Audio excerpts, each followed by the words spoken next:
Today's topic is issue of shares. Issue of shares.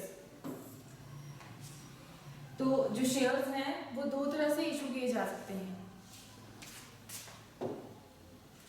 Issue of shares, जो shares हैं वो two types में issue किए जा सकते हैं. एक तो है issue of shares for consideration of cash, issue of shares for consideration of cash, और दूसरा है issue of shares for consideration other than cash. आज जो हम स्टडी करेंगे वो ये वाला करेंगे. First, issue of share for consideration of cash. Procedure क्या क्या होता है इसमें, ठीक है. जब issue of share for consideration of cash किया जाता है तो क्या क्या उसका प्रोसीजर है. तो procedure for issue of share for consideration of cash. First है इशू टू इशू प्रोस्पेक्टस. सबसे पहले कंपनी को प्रोस्पेक्टस जो है वो इशू करने होते हैं, ठीक है.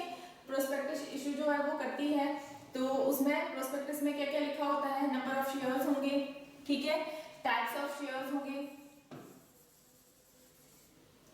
और मोड्स ऑफ पेमेंट होंगे, ठीक है. किस तरह से पेमेंट की जानी है, मोड्स ऑफ पेमेंट होंगे. जिस तरह से कॉलेज में एडमिशन लेते हैं तो सबसे पहले उसका प्रोस्पेक्टस जो है वो परचेज करते हैं, ठीक है.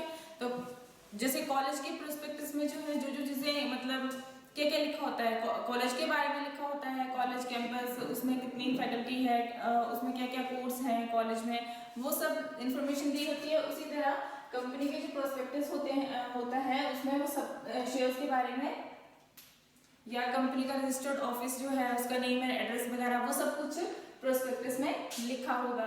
नंबर ऑफ शेयर्स कितने हैं, नंबर उसके, और उसके टाइप्स, कौन से शेयर इशू करने हैं या किस तरह से कौन कौन से टाइप्स के शेयर हैं, फिर मोड्स ऑफ पेमेंट, ये सब जो है प्रोस्पेक्टस में लिखा होता है, ठीक है.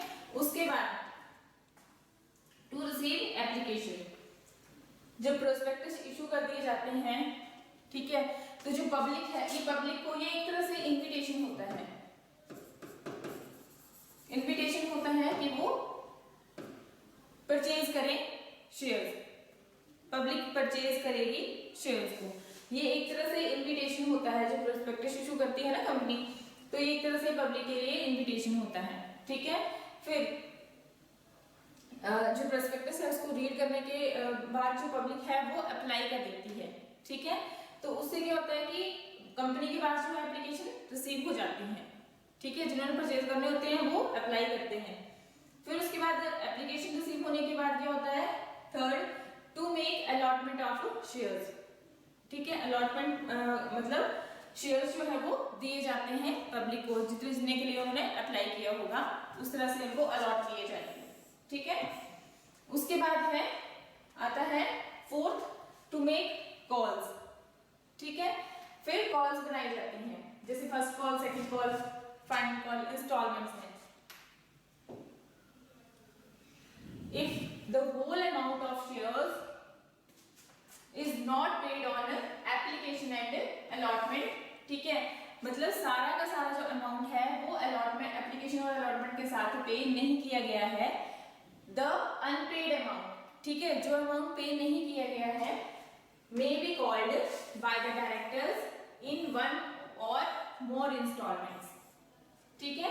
मतलब जो if the whole amount of share, जो शेयर का सारा अमाउंट है वो एप्लीकेशन और अलॉटमेंट के साथ रिसीव नहीं हुआ या पे नहीं किया है, ठीक है, तो जो अनपेड अमाउंट है, जितना अमाउंट पे नहीं किया है, वो डायरेक्टर्स जो है कंपनी के वो इंस्टॉलमेंट में कॉल कर सकते हैं, ठीक है, मतलब मंगवा सकते हैं.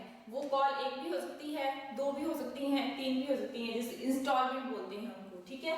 तो इंस्टॉलमेंट जैसे फर्स्ट इंस्टॉलमेंट भी हो सकती है,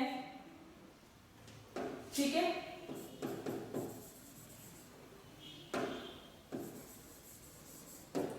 first call, second call, final call, ठीक है. इस तरह जो है वो इंस्टॉलमेंट में अनपेड अमाउंट जो है वो मंगवाया जा सकता है. अब एंट्रीज कैसे कैसे होती हैं, entries on issue of shares, ठीक है।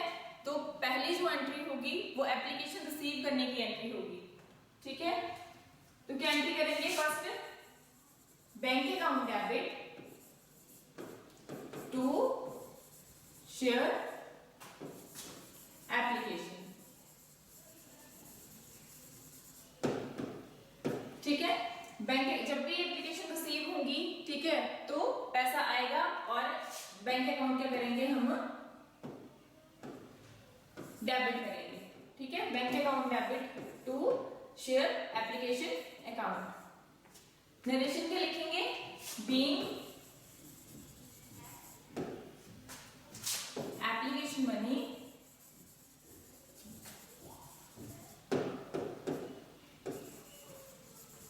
मनी रिसीव,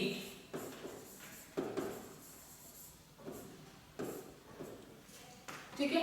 अब एप्लीकेशन मनी जो रिसीव हुआ है उसको कहाँ ट्रांसफर कर देंगे, शेयर कैपिटल में, ठीक है।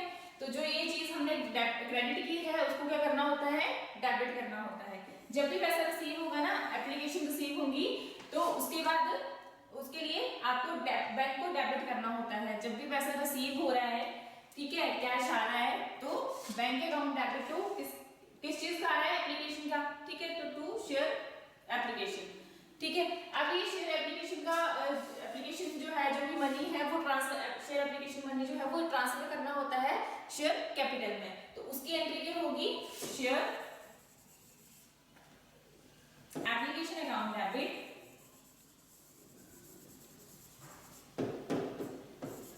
Account debit to share capital, ठीक है। कंपनी की तो कैपिटल ही इंक्रीज हो रही है, ठीक है, तो कहां ट्रांसफर कर देना, वो शेयर कैपिटल में, ठीक है। Being application money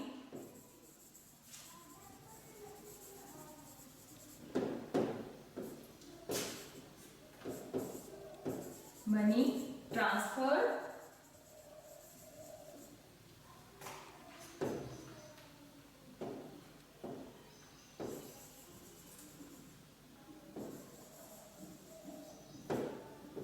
to share capital, share capital.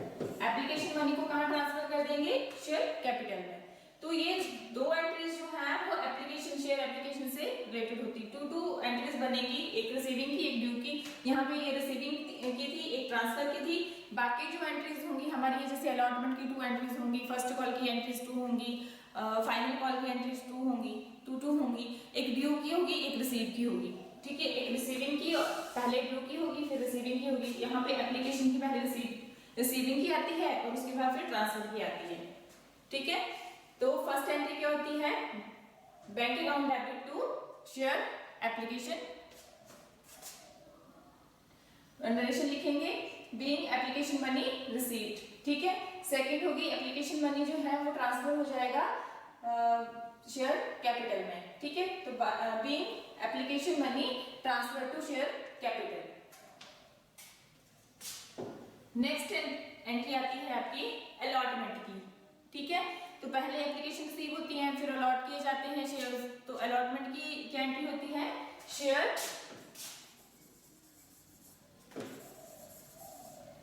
Allotment account debit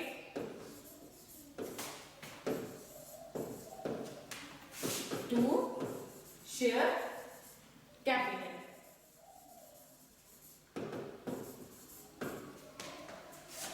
being allotment money due, ठीक है, ये ड्यू की होगी एंट्री। नेक्स्ट अब रिसीविंग की भी, जहां ड्यू है वहां रिसीविंग की अलॉटमेंट मनी रिसीविंग की भी एंट्री होगी। तो रिसीविंग में क्या होता है, जब भी रिसीव होता है तो एंट्री क्या होगी, बैंक को हम क्या करते हैं, डेबिट करते हैं। जिस तरह हमने शेयर एप्लीकेशन में एप्लीकेशन रिसीव हुई थी तो बैंक को हमने क्या किया था, डेबिट किया था, ठीक है। यहाँ पे पहले ड्यू की होगी, अलॉटमेंट ड्यू की होगी, फिर उसके बाद रिसीविंग की होगी। तो bank account debit to share allotment, ठीक है, being allotment money received, ठीक है। अलॉटमेंट मनी ड्यू की क्या एंट्री होगी, share allotment account debit to share capital account, और अलॉटमेंट मनी रिसीविंग की क्या एंट्री होगी, bank account debit to share allotment account, ठीक है। सेम यही प्रोसीजर रहेगा, बस जैसे आगे हम जैसे फर्स्ट कॉल की करेंगे, फाइनल कॉल की करेंगे, एंट्री सेम रहेगी, बस यहाँ पे जैसे यहाँ पे share allotment account debit to share capital लिखा हुआ है, वहां पे अगर हम फर्स्ट कॉल की कर रहे हैं तो share first call account debit to share capital हो जाएगा, ठीक है।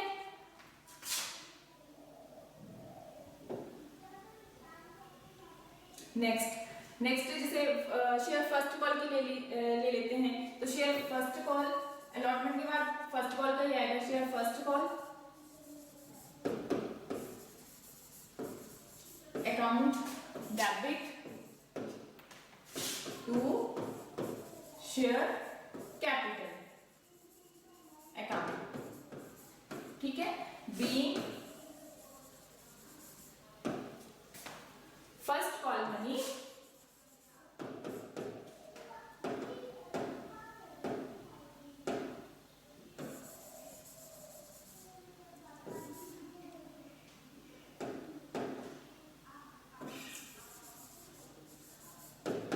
First call money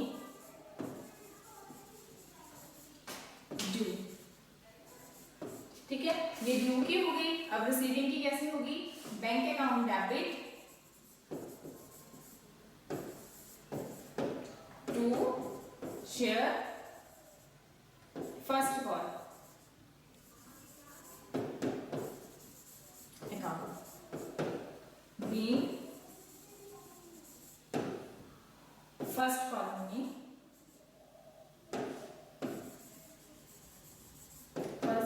money received, एक ड्यू की होगी और एक रिसीविंग की होगी, ठीक है।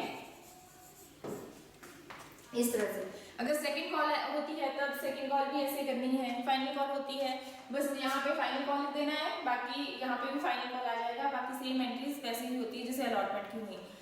थोड़ी सी जो एप्लीकेशन की एंट्री है वो पहले रिसीविंग की आएगी, उसके बाद ट्रांसफर की आएगी, ठीक है। बाकी जो है वो सेम वैसे चलेंगे जैसे अलॉटमेंट की है, allotment money allotment money due, फिर उसके बाद अलॉटमेंट मनी रिसीव वाली एंट्री आ जाएगी, सेम यही प्रोसीजर रहेगा, ठीक है। आगे हम जो क्वेश्चन करें, एक क्वेश्चन से हम ये सारी ही एंट्रीज स्टडी करते हैं, एक बार फिर से क्वेश्चन से हमें सारी क्लियर हो जाएंगी जो हमने एंट्रीज अभी की हैं। जैसे क्वेश्चन हमें दिया हुआ है यहाँ पे ABC लिमिटेड, ठीक है, कोई कंपनी है, invited application for 30,000 equity shares of ₹10 each, ठीक है। ABC लिमिटेड कोई कंपनी है, उसने 30,000 शेयर्स के लिए एप्लीकेशन इनवाइट की हुई है, ठीक है, और एक शेयर की वैल्यू जो है वो 10 है, ठीक है। और ₹3 ऑन एप्लीकेशन पे 3 रुपीज, ₹3 ऑन अलॉटमेंट पे भी 3 rupees, ₹2 on first call, ₹2 on second and final call. Second और फाइनल कॉल इकट्ठी बनाई हुई है, उसमें भी 2 रुपीज है, ठीक है। अब देखो एक शेयर की वैल्यू कितनी है, 10 है, एप्लीकेशन पे कितने रुपीज है, 3, अलॉटमेंट पे कितने हैं, 3 + 3 6, फर्स्ट कॉल पे 2, 6 + 2 8, और फिर सेकंड और फाइनल कॉल पे भी कितने हैं, 2, तो 8 + 2 10, मतलब 10 रुपए का शेयर जो है वो 10 में ही इशू किया जा रहा है, इसका मतलब एट पार इशू किया जा रहा है, ठीक है, समझ गए। तो ये क्वेश्चन कौन सा है, एट पार वाला, ठीक है। तो एक शेयर की वैल्यू 10 रुपए है, एप्लीकेशन पे 3 रुपए दिए हुए हैं, ठीक है, और अलॉटमेंट पे भी 3 है, फर्स्ट कॉल पे 2 और सेकंड कॉल पे भी 2, हो गए 10। बोला है all the shares were applied and all sum due on allotment and call have been received, ठीक है। सारे अलॉटमेंट ये कॉल्स जो है वो सारी रिसीव हो चुकी हैं। शेयर इशू एक्सपेंसेस दिए हुए हैं ₹8,000, जनरल एंट्रीज बनानी है आपने,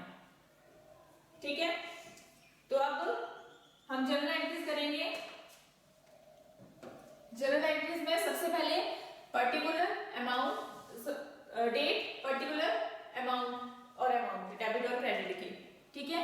इस क्वेश्चन में हमें डेट्स नहीं दिए थे, तो डेट्स वाला हम ड्रॉ तो करेंगे पर हम लिखेंगे कुछ नहीं, ठीक है।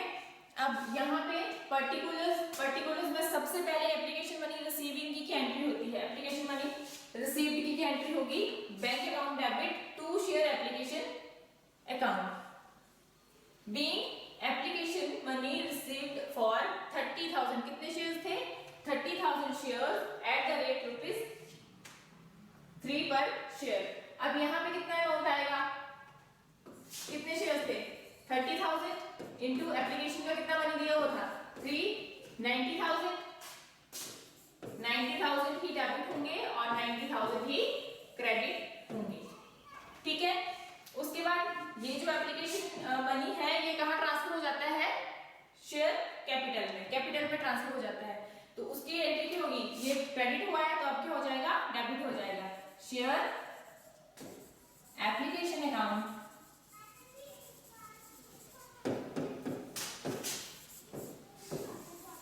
Debit to share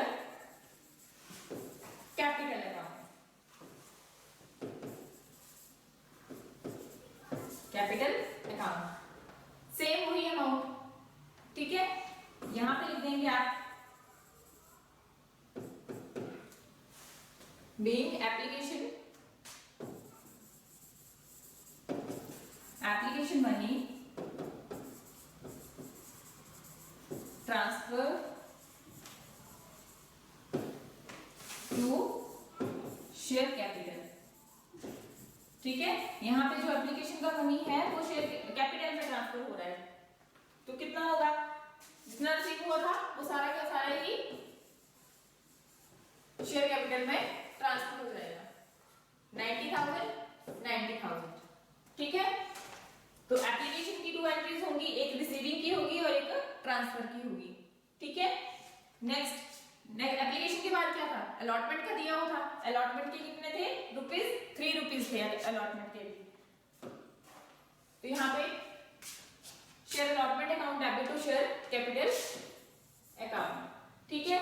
being allotment money due on 30,000 shares at the rate of ₹3 per share, तो यहाँ पे भी आप यहाँ ऐसे भी लिख सकते हैं 30,000 इंटू 3, अलॉटमेंट के जो रुपीस थे वो कितने थे, 3 थे, तो 30,000 इंटू 3 90,000 बन गया। ये थी अलॉटमेंट मनी ड्यू की। अब रिसीविंग की एंट्री करनी है हमने, ठीक है। तो रिसीविंग की एंट्री में क्या होता है, बैंक अकाउंट डेबिट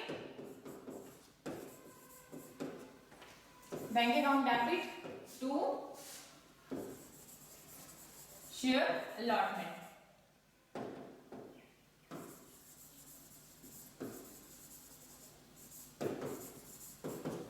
निर्देशन क्या लिखेंगे, बीइंग अलॉटमेंट मनी रिसीव्ड, ठीक है।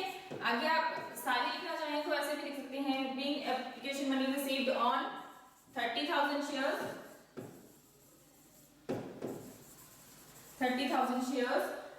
Eight the rate of ₹3 per share, ठीक है। इस तरह भी लिख सकते हैं। और कितना होगा, सेम अमाउंट 90,000 और 90,000, ठीक है। अब एप्लीकेशन भी हो गया, अलॉटमेंट भी हो गया। अब क्या बोला था हमें, फर्स्ट कॉल बोला था, और फर्स्ट कॉल के बाद हमें सेकंड और फाइनल कॉल इकट्ठी ही दी है, ठीक है।